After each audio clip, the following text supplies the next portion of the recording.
بعض لوگوں کا یہ کہنا ہے کہ تعویذ کا جو استعمال ہے یہ مطلب صحیح نہیں ہے اور پاک و ہند سے یہ مطلب ہماری طرف آیا ہے، یعنی حضور علیہ الصلوۃ والسلام کے دور میں کسی حدیث کا وہ حوالہ بھی دیتے ہیں کہ سرکار نے اس کو شرک فرمایا۔ اسی طرح جو ہے وہ یہ بھی کہتے ہیں کہ قرآن مجید سے ہی شفا حاصل کی جا سکتی ہے، تعویذ کا اس میں کوئی دخل نہیں ہے، تو کیا فرمائیں گے؟ قرآن مجید سے شفا حاصل کی جا سکتی ہے، اور یوں بھی کہتے ہیں کہ صرف پڑھ کر ہی شفا حاصل ہو سکتی ہے، دوسرے طریقوں سے حاصل نہیں ہو سکتی۔ سب سے پہلی بات تو تعویذ کے حوالے سے جو احادیث طیبہ ہیں انشاءاللہ وہ میں عرض کرتا ہوں، لیکن اس سے قبل میں یہ عرض کرتا چلوں کہ جیسا کہ بعض لوگوں نے یہ مشہور کیا کہ قرآن پاک سے صرف پڑھ کر جو ہے وہ شفا حاصل ہوتی ہے، حالانکہ قرآن پاک میں ایسی کوئی بات موجود نہیں۔ قرآن پاک میں وَنُنَزِّلُ مِنَ الْقُرْآنِ مَا هُوَ شِفَاءٌ، کہ ہم نے قرآن میں سے وہ نازل کیا کہ جو شفا ہے۔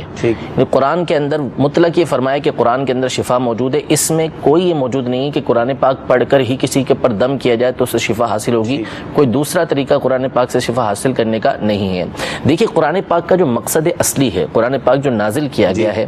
اس کا بنیادی مقصد ہے کہ اس میں غور و فکر کیا جائے، غور و فکر کرنے کے بعد اس سے ہدایت کو حاصل کیا جائے، ٹھیک ہے، یہی قرآن پاک کو نازل کرنے کا مقصد ہے، اسی کو ہدی للناس فرمایا کہ تمام لوگوں کے لیے اس کے اندر ہدایت ہے۔ لیکن ہرگز اس کا یہ مطلب نہیں کہ قرآن پاک میں غور و فکر کرنے کا مطلب یہ ہو کہ قرآن پاک کو پڑھنا ہی چھوڑ دیا جائے، یعنی اگر کوئی غور و فکر نہیں کرتا تو وہ قرآن پاک کو پڑھے گا ہی نہیں، ایسا نہیں، بلکہ قرآن پاک کو پڑھنے کا الگ سے حکم ہے کہ قرآن پاک کو پڑھا جائے۔ امام احمد بن حنبل کے حوالے سے اتحاف السادۃ المتقین کے اندر علامہ حافظ محدث زبیدی رحمۃ اللہ تعالی فرماتے ہیں کہ اللہ تبارک و تعالی کو خواب کے اندر دیکھا تو پوچھا کہ سب سے بہتر عمل کون سا ہے، تو ارشاد فرمایا اللہ تبارک و تعالی نے کہ قرآن پاک پڑھنا، تو فرمایا سمجھ کر یا بغیر سمجھے کا، بغیر سمجھے بھی کوئی پڑھتا ہے تو یہ افضل عمل ہے۔ تو قرآن پاک کو پڑھنا یہ بھی افضل عمل ہے، اچھا کام ہے، ایک ایک حرف کے اوپر اللہ تبارک و تعالی نے کیا عطا فرماتا ہے۔ اسی طرح قرآن پاک کو پڑھنے کا مطلب یہ نہیں کہ آپ قرآن پاک میں غور و فکر کریں، قرآن پاک کو پڑھیں، اس کا مطلب یہ نہیں ہے کہ قرآن پاک کو دوسرے کسی ذریعے کے لیے استعمال ہی نہیں کیا جا سکتا۔ صحابہ کرام علیہم رضوان نے قرآن پاک کو چوما، تو یہ چومنا کیا ہے، یعنی قرآن پاک کی تعظیم کرنا تھا، تکریم کرنا تھا کہ جس کے ذریعے سے ثواب اللہ تبارک و تعالیٰ کی بارگاہ سے حاصل کیا جائے۔ اسی طرح فقہائے کرام نے اس بات کو لکھا کہ قرآن پاک کو دیکھ کر پڑھنا یہ حفظ پڑھنے سے بہتر ہے، افضل یہ ہے کہ بندہ دیکھ کر پڑھے۔ وجہ یہ ہے کہ بندے کو پڑھنے کا بھی ثواب ملے گا، دیکھنے کا بھی ثواب ملے گا، یعنی قرآن کو دیکھنا بھی ثواب ہے۔ اسی طرح علماء نے یہ ارشاد فرمایا کہ اگر کوئی قرآن کو ہاتھ میں لے کر دیکھ کر پڑھ رہا ہے تو یہ اور زیادہ افضل ہے، اس لیے کہ اس میں دیکھنا بھی ہے، اس میں پڑھنا بھی، اور اس میں قرآن پاک کو چھونا بھی ہے۔ تو ہمارے لیے قرآن ہر طرح سے باعث برکت ہے، اور یہ بات صرف ہمارے نزدیک نہیں بلکہ اس پر کئی دلائل موجود ہیں۔ امام بغوی رحمۃ اللہ تعالی علیہ مشہور محدث ہیں، اور ان کی کتاب ہے شرح السنہ کے نام سے، جو حدیث کی مشہور کتاب ہے شرح السنہ، انہی کی کتاب ہے مصابیح السنہ کے نام سے۔ تو امام بغوی رحمۃ اللہ تعالی علیہ شرح السنہ کے اندر نقل کرتے ہیں کہ حضرت عائشہ رضی اللہ تعالی عنہا کے بارے میں مروی ہے کہ انہا کانت لا ترى بأسا ان يعوذ في الماء ثم يعالج به المريض، یعنی کوئی شخص جو ہے وہ تعویذ جو ہے وہ پانی کے اندر ڈالے، قرآنی آیات سے لکھا ہوا ہے، اور اس کے ذریعے سے وہ مریض کا علاج کرے تو اس کے اندر کوئی حرج نہیں ہے، کوئی اس کے اندر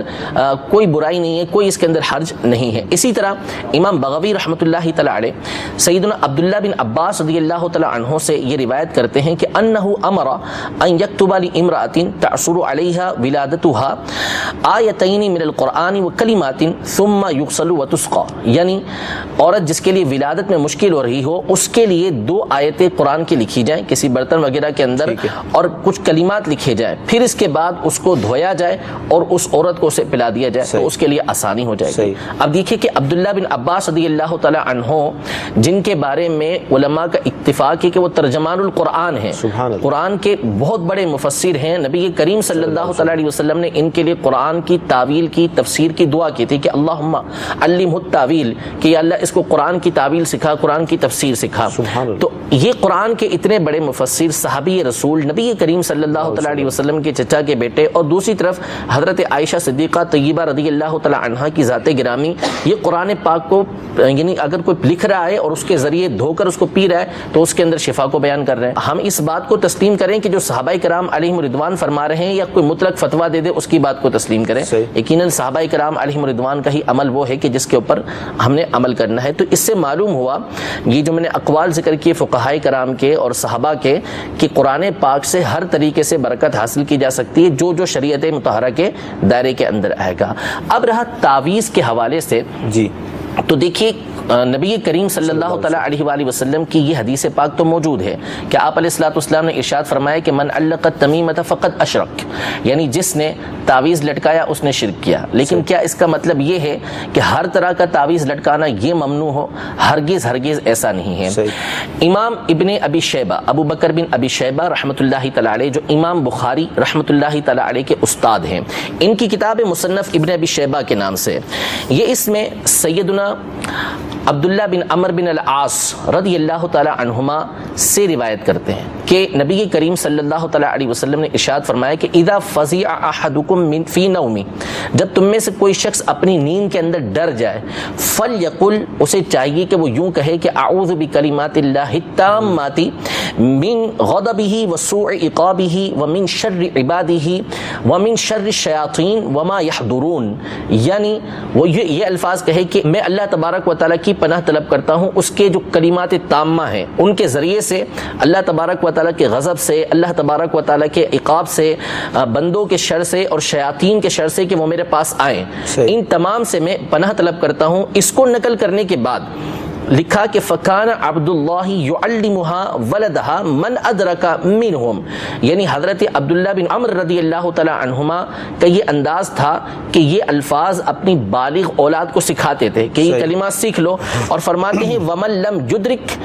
کتبها وعلقها علیہ، یعنی جو نابالغ چھوٹے بچے ہوتے تھے وہ تعویذ لکھتے، ان کلمات کو لکھتے اور ان بچوں کی گردن کے اندر لٹکا دیا کرتے تھے. یہ کون ہے؟ عبداللہ بن عمر بن العاص رضی اللہ تعالی عنہ جو نبی کریم صلی اللہ تعالی علیہ وسلم کے جلیل القدر صحابی ہیں. اور اس حدیث مبارکہ کو امام ابو بکر ابن ابی شیبہ رحمۃ اللہ تعالی علیہ نے اپنی مصنف کے اندر نقل کیا جو امام بخاری کے استاد ہیں. اسی طرح اس حدیث مبارکہ کو امام احمد بن حنبل نے اپنی مسند کے اندر نقل کیا جو امام بخاری کے استاد بھی ہیں اور کروڑوں حنبلیوں کے پیشوا بھی ہیں، وہ اپنی اس کتاب کے اندر اس کو نقل کرتے ہیں. اسی طرح صحاح ستہ کے مشہور مصنف امام ابو داود رحمۃ اللہ تعالی علیہ اپنی سنن کے اندر اس کو نقل کرتے ہیں. اور یہ قاعدہ ہے کہ جب امام ابو داود رحمۃ اللہ تعالی علیہ اپنی کتاب کے اندر کسی حدیث پاک کو نقل کر کے اس کے بارے میں کچھ نہ فرمائے تو وہ حدیث ان کے نزدیک حسن ہوا کرتی ہے، یعنی ایک اچھے درجے کی وہ حدیث پاک ہوتی ہے. اسی طرح امام ترمذی رحمۃ اللہ تعالی علیہ نے اپنی جامع کے اندر اس حدیث پاک کو نقل کیا اور فرمایا کہ یہ حدیث پاک حسن غریب ہے. اسی طرح امام حاکم جو مشہور محدث ہیں انہوں نے اپنی مستدرک کے اندر اس حدیث پاک کو نقل کر کے فرمایا کہ یہ صحیح الاسناد ہے، صحیح حدیث مبارکہ ہے. اسی طرح امام نسائی رحمۃ اللہ تعالی علیہ نے اپنی کتاب عمل اليوم واللیلہ کے اندر اس حدیث پاک کو نقل کیا ہے. یعنی کثیر محدثین نے اس حدیث پاک کو اپنی کتابوں کے اندر نقل کیا. تو اب آپ ارشاد فرمائیے کہ حضرت عبداللہ بن عمر بن العاص رضی اللہ تعالی عنہما کیا شرک کرنے والے تھے کہ جو انہوں نے تعویذ کو لٹکایا اپنے بچوں کے گلے کے اندر؟ ہرگز ہرگز ایسا نہیں ہو سکتا کہ صحابی جو ہے وہ ایسا عمل کرے کہ جو شرک والا ہو اور اس پر وہ بات مخفی رہ جائے، پوشیدہ رہ جائے کہ جس کی نبی کریم صلی اللہ تعالی علیہ وسلم نے شرک سے دوری فرمائی ہو کہ یہ شرک ہے اس سے دور رہو اور وہ صحابی پر مخفی رہے، ایسا نہیں ہو سکتا. امام ابن ابی شیبہ رحمۃ اللہ تعالی علیہ نے اپنی کتاب مصنف ابن ابی شیبہ کے اندر پورا ایک چیپٹر باندھا ہے، ایک پورا چیپٹر بنایا ہے، باب باندھا ہے جس کا نام ہے من رخص فی تعلیق التعاویذ، یعنی ان علماء کے اقوال، ان فقہا کے، ان تابعین کے اقوال کہ جنہوں نے اس بات کی رخصت دی کہ گلے کے اندر تعویذ لٹکایا جائے. اب اس میں انہوں نے سیدنا سعید بن مسیب رضی اللہ تعالی عنہ، یہ وہ تابعی بزرگ ہیں کہ جن کے بارے میں محدثین کی ایک بڑی تعداد قائل ہے کہ تابعین میں سب سے افضل ہیں. یہ دو قول ہیں علماء کے، ایک قول یہ ہے کہ خیر التابعین حضرت اویس قرنی رضی اللہ تعالیٰ عنہ ہیں جیسا کہ مسلم شریف کی حدیث مبارکہ کے اندر ہے، اور دوسرا قول علماء کا سیدنا سعید بن مسیب کے بارے میں ہے کہ تابعین کی جماعت یعنی وہ کہ جو صحابہ کرام علیہم رضوان کے شاگرد ہیں، صحابہ کرام علیہم رضوان کی زیارت کرنے والے ہیں، ان میں سعید بن مسیب رضی اللہ تعالیٰ عنہ افضل ترین ہستی ہیں. تو سیدنا سعید بن مسیب رضی اللہ تعالیٰ عنہ سے سوال کیا گیا کہ تعویذ کے بارے میں کیا حکم ہے، تو آپ نے فرمایا لا بأس بہ اذا کان فی ادیم، یعنی اگر وہ کسی چمڑے وغیرہ کے اندر ہے تو اس میں کوئی حرج نہیں، اس کو پہنا جا سکتا ہے۔ یہ سعید بن مسیب رضی اللہ تعالی عنہ کا فتویٰ ہے۔ اسی طرح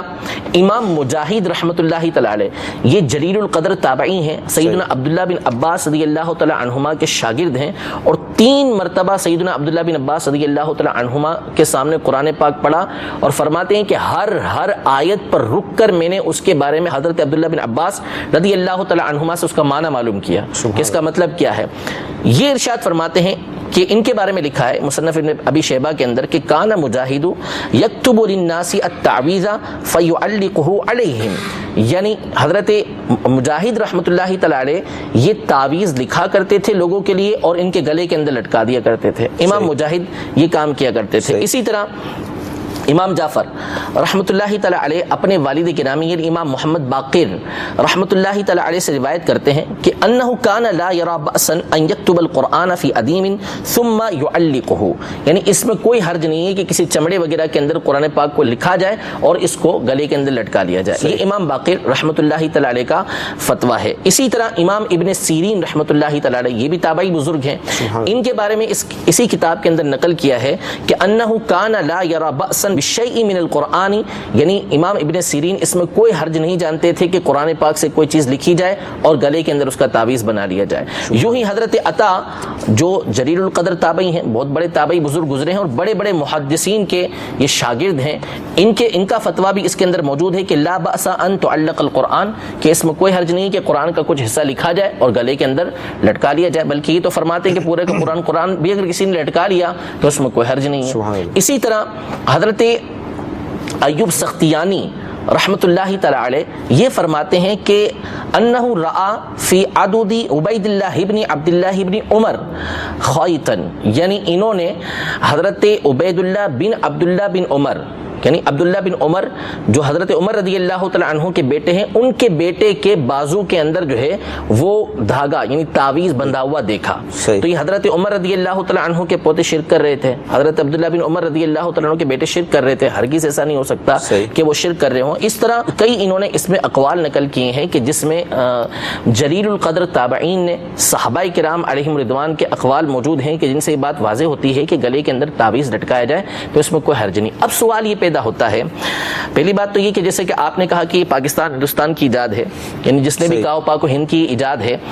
تو یہ کون سے علماء ہیں، ان میں سے کون سا لاہور سے یا کراچی سے، پشاور سے، کوئٹہ سے آیا ہوا ہے؟ سارے کے سارے علماء جو ہے یہ عرب کے علماء ہیں اور تابعین اور صحابہ ہیں، بڑے بڑے صحابہ اور تابعین اس حوالے سے فتوے دے رہے ہیں، تو یہاں پر اس کی ایجاد کیسے ہو گئی؟ اور اسی طرح صحابی رسول حضرت عبداللہ بن عمر بن العاص رضی اللہ تعالی عنہما یہ نبی کریم صلی اللہ علیہ وسلم سے براہ راست پڑھے ہوئے ہیں۔ حضرت عبداللہ بن عباس رضی اللہ تعالی عنہما یہ براہ راست نبی کریم صلی اللہ علیہ وسلم سے علم حاصل کرنے والے، حضرت عائشہ رضی اللہ تعالی عنہا براہ راست نبی کریم صلی اللہ علیہ وسلم سے علم حاصل کرنے والی، کہ یہ سارے کے سارے اس سے ان کو معلوم ہی نہیں تھا کہ تعویذ لٹکانے کی وجہ سے جو شرک ہو جاتا ہے۔ تو اب معنی یہ ہے کہ اصل میں جب اس طرح کی بات آ جائے نا، جب دو طرف سے کسی ہمیں معلوم ہو کہ بھئی ایک طرف یہ ہے دوسری طرف یہ ہے، تو پھر ہمیں معلوم کرنا چاہیے کہ مطلب کیا ہوتا ہے۔ یہ نہیں ہوتا کہ آپ ایک طرف کو لیں اور دوسری طرف کو چھوڑ دیں، یہ تو یہودیوں کا طریقہ کار ہے۔ قرآن مجید فرقان حمید میں اللہ تبارک و تعالی ارشاد فرماتا ہے ان کے بارے میں کہ یہ لوگ کہتے ہیں کہ نؤمن ببعض ونکفر ببعض، کہ بعض پر ایمان لے کر آتے ہیں بعض پر کفر کرتے ہیں، وہ یعنی کچھ جو اپنی من پسند کا ہے اس کو لے لیا اور جو سمجھ نہیں آیا اس کو چھوڑ دیا۔ یہ مسلمانوں کا طریقہ کار نہیں، مسلمان تمام کی تمام چیزوں پر ایمان لے کر آتا ہے۔ اب ہونا یہ چاہیے کہ ہم اس کا معنی معلوم کریں کہ نبی کریم صلی اللہ تعالی علیہ وآلہ وسلم نے جو ارشاد فرمایا اس کا مطلب کیا ہے۔ تو آئیے علماء سے پوچھ لیتے ہیں، اور ان علماء سے پوچھتے ہیں جو آج کے دور کے نہیں بلکہ سینکڑوں سال پہلے گزر چکے ہیں۔ امام خطابی رحمۃ اللہ تعالی علیہ جن کا جو بخاری شریف کی سب سے پہلی انہوں نے شرح لکھی ہے، یعنی اتنے پرانے ہیں، ان کا سن وفات جو ہے وہ تقریباً 360 کے قریب بنتا ہے۔ انہوں نے امام بیہقی رحمۃ اللہ تعالی علیہ نے السنن الکبریٰ کے اندر، امام بغوی رحمۃ اللہ تعالی علیہ نے مصابیح السنہ کے اندر، امام ذہبی نے الطب النبوی کے اندر، اسی طرح امام ملا علی قاری رحمۃ اللہ تعالی علیہ نے مرقات المفاتیح کے اندر، امام طاہری پٹنی رحمۃ اللہ تعالی علیہ نے مجمع بحار الانوار کے اندر، اور کئی کتابوں کے اندر اندر ان احادیث طیبہ کے معنی بیان کیے ہیں کہ اس حدیث کا مطلب کیا ہے. میں آپ کو فقط امام بیہقی کی عبارت سناتا ہوں. امام بیہقی رحمۃ اللہ تعالی علیہ مشہور محدث ہیں اور ان کی کتاب سنن کبریٰ یہ اہل علم جانتے ہیں کہ کتنی مشہور کتاب ہے. اس کتاب کے اندر امام بیہقی امام ابو عبید کے حوالے سے لکھتے ہیں وقد يحتمل ان يكون ذلك وما اشبهه من النهي والكراهية في من تعلقها وهو يرى تمام العافية وزوال العلة منها على ما كان اهل الجاهلية يصنعون فاما من تعلقها متبركا بذكر الله تعالى فيها وهو يعلم ان لا كاشف الا الله ولا دافع عنه سواه فلا بأس بها ان شاء الله تعالى. یعنی ابو عبید یہ کہتے ہیں کہ یہ جو احادیث طیبہ کے اندر منع کیا گیا ہے یا مکروہ قرار دیا گیا ہے تعویذ لٹکانے کو، تو اس کا مطلب یہ ہے کہ کوئی شخص جس طرح اہل جاہلیت کا عقیدہ تھا کہ تعویذ ہی شفا دینے والا ہے، تعویذ ہی سے مکمل شفا حاصل ہوتی ہے، تعویذ ہی کی وجہ سے ساری کی ساری بیماریاں دور ہوتی ہے، یعنی وہ تعویذ کو مؤثر حقیقی سمجھ رہا ہوتا ہے، اس بنیاد پر اس سے منع کیا گیا. امام بیہقی فرماتے ہیں کہ جاہلیت والے اہل جاہلیت جس طرح کرتے تھے اس انداز میں. بہرحال اگر کوئی اللہ تبارک و تعالیٰ کے نام کے ساتھ برکت حاصل کرتے ہوئے اس کو لٹکاتا ہے اور اس کا عقیدہ یہ ہے کہ مصیبت کو دور کرنے والا، پریشانی کو دور کرنے والا اللہ کے سوا کوئی نہیں ہے، تو اس میں کوئی حرج نہیں ہے. تو اب کسی بھی مسلمان سے آپ پوچھ لیں کہ وہ کیا تعویذ کو مؤثر حقیقی سمجھتا ہے؟ ہرگز وہ مؤثر حقیقی نہیں سمجھتا. وہ جانتا ہے کہ شفا دینے والا اللہ تبارک و تعالیٰ ہے. یہ تعویذ ایک سبب بنتا ہے، جیسا کہ عام دوسری دوائیاں ہیں.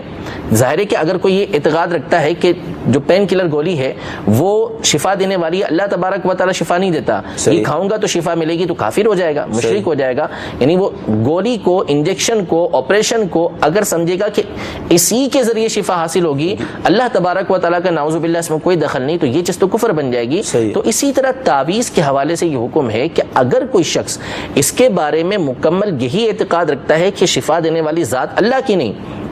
مصیبت دور کرنے والی ذات اللہ تبارک و تعالیٰ کی نہیں بلکہ یہ تعویذ ہے، تو پھر اس صورت میں یہ واقعی کفر ہو جائے گا. لیکن اگر وہ یہ اعتقاد رکھتا ہے کہ مصیبت پریشانی دور اللہ تبارک و تعالیٰ کرے گا، عافیت اللہ تبارک و تعالیٰ عطا فرمائے گا، یہ صرف ایک واسطہ وسیلہ بن رہا ہے، تو اس کے اندر کوئی حرج نہیں. اور یہ بات امام بیہقی رحمۃ اللہ تعالی علیہ جو 5ویں صدی ہجری کے بزرگ گزرے ہیں وہ بھی بیان فرما رہے ہیں. امام ذہبی رحمۃ اللہ تعالی علیہ جو 8ویں صدی ہجری کے بزرگ ہیں وہ بھی بیان فرما رہے ہیں. امام ملا علی قاری رحمۃ اللہ تعالی علیہ جو 10ویں صدی ہجری کے بزرگ ہیں وہ بھی اس بات کو بیان فرما رہے ہیں. طاہر پٹنی گجراتی رحمۃ اللہ تعالی علیہ جو اسی صدی کے بزرگ گزرے ہیں یعنی 11ویں صدی ہجری کے اندر، وہ بھی اس بات کو بیان فرما رہے ہیں. امام محی السنہ بغوی رحمۃ اللہ تعالی علیہ یہ بھی اس بات کو بیان فرما رہے ہیں. بلکہ امام بغوی رحمۃ اللہ تعالی علیہ نے تو شرح السنہ کے اندر یہاں تک لکھا کہ تعویذ کو کوئی اگر اس لیے لٹکاتا ہے کہ اس کے ذریعے سے تقدیر کو رد کر دے گا، تقدیر کے رد کرنے کا ارادہ کرتا ہے، تو یہ تعویذ منع ہے. یعنی اس کے ذہن کے اندر یہ ہے کہ تقدیر اس سے دور ہو جائے گی، اللہ تعالیٰ نے جو لکھا وہ اس سے ہٹ جائے گا، تو یہ ممنوع ہوگا. تو ورنہ اگر ایسا نہیں ہے تو اس کے اندر کوئی حرج نہیں ہے. تو ہونا یہ چاہیے کہ آپ جب عقیدہ بیان کریں، نظریہ بیان کریں، تو تمام کی تمام چیزوں کو دیکھیں. اگر آپ مطلق اس بات کو بیان کر دیں گے تو پھر آپ کا دیکھیں فتویٰ کہاں پر جا رہا ہے. آپ کا یہ فتویٰ